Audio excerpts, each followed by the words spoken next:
Okay, welcome back to Big Board. I thought I might do a quick little update on OCS Korea.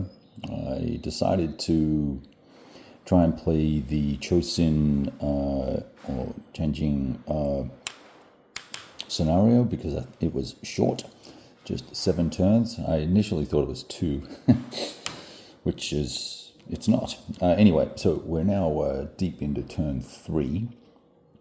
But I thought I'd give you a quick little update. So turn 1 didn't go well for the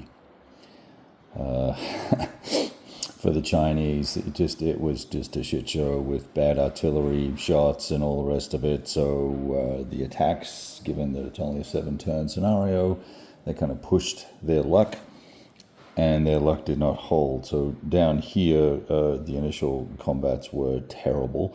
We took some step losses as the Chinese. Up here, we forced a retreat for a step loss. And then the Americans had their turn.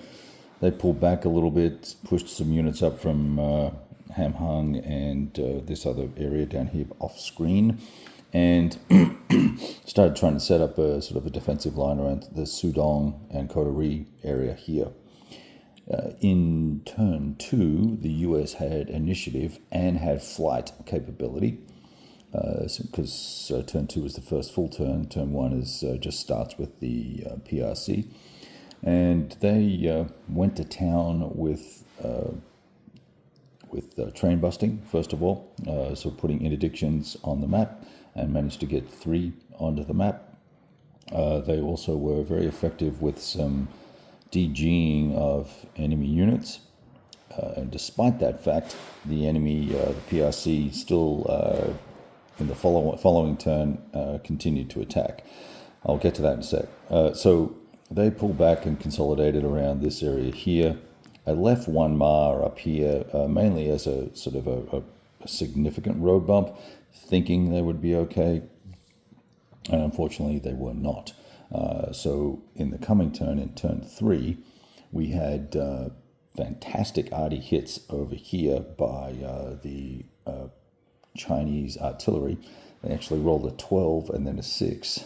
So that killed the step for the defenders, which wiped out a battalion of tanks, and that left just 1 unit from the 3rd Division, the 7th Brigade here, or regiment here, on defense halved, so 4.5. On the defense, with 18 factors attacking, because some of the guys were DG'd, we ended up with a 4-1, and there was no surprise either. So that attack ended up being AO1, DO1, which, of course, I keep going to say Soviets, but the communists, the Chinese took the step loss happily. The Americans retreated back to here, and then that, of course, then during their turn, forced all these guys to withdraw and consolidate. I managed to get these guys under reserve markers here, so I've got 2 big artillery units here that will chip in as needed, and lots of supply to feed them. Up here, this is where 1 Ma got taken out, which was just a tragedy. And the reason why that happened, it was a basic attack at 3-1, but with a surprise roll of 12-6 again. So that's a second 12-6 on a 3d6 roll. That they did a odds shift up to 18-1. And despite the -1 for the AR differentials, the action rating differentials, we still had a AO1, DO1, and of course the irrespective of whether the PRC would have taken the loss or not, there's the death of the Marines happening. So during the Allied turn, and there's no flight this turn either for turn 3, and that's one of the complications here for the Allies, for the Americans, is that when they don't have that air support, they are severely restricted in what they can do and how they can react and respond to potential threats.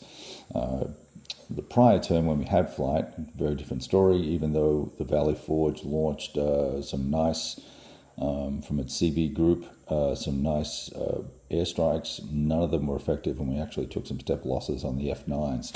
I'll show you those guys here. There's the carriers and the aircraft.